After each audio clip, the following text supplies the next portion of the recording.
क्या आपने कभी सोचा है कि कोई व्यक्ति आपके मन की बात, आपके कहे हुए शब्द और आपकी छिपी हुई सोच को बिना बताए जान सकता है? शिरडी में एक ऐसी ही अद्भुत घटना घटी जिसने एक विद्वान व्यक्ति का जीवन हमेशा के लिए बदल दिया। यह कथा है गोविंद रघुनाथ दाभोलकर की, जो बाद में पूरी दुनिया में हेमाड़ पंथ के नाम से प्रसिद्ध हुए और जिन्होंने साइंस चरित्र की अमूल्य रचना की। एक दिन दाभोलकर अपने कुछ मित्रों के साथ आध्यात्मिक विषय पर चर्चा कर रहे थे। विषय था, क्या ईश्वर की प्राप्ति के लिए गुरु आवश्यक है? कुछ लोगों का मत था कि बिना गुरु के आत्मज्ञान संभव नहीं है। वहीं दाभोलकर का मानना था कि यदि मनुष्य में दृढ़ निश्चय और निरंतर प्रयास हो तो वह स्वयं भी आगे बढ़ सकता है। बहस काफी देर तक चलती रही। उसके बाद सभी लोग साईं बाबा के दर्शन के लिए द्वारका माई पहुंचे।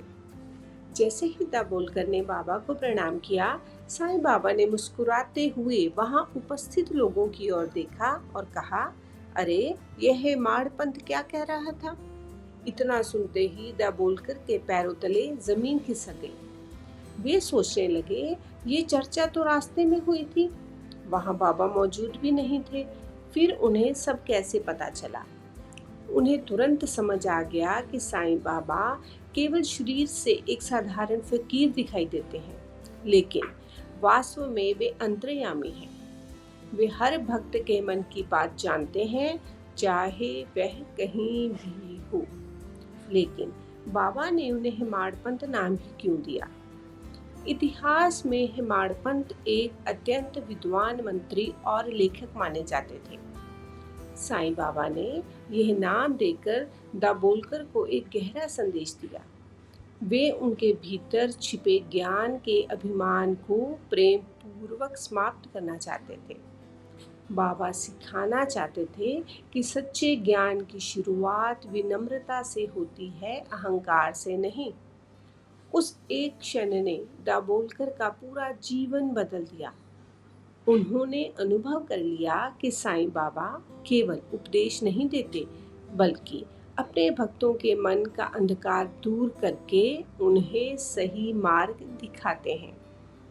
इसी घटना के बाद उनके मन में साईं बाबा की लीलाओं को लिखने की प्रेरणा जागी। बाबा की कृपा और आशीर्वाद से आगे चलकर वही ग्रंथ साईं सचरित्र बना, जो आज करोड़ों श्रद्धालुओं के जीवन का मार्गदर्शन कर रहा है।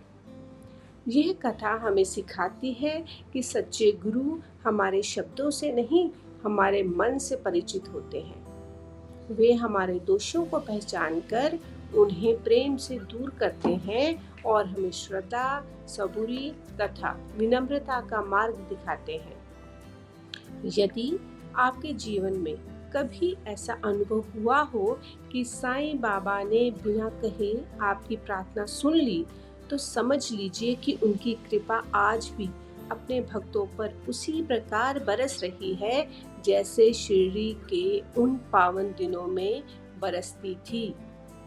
ओम साईं राम।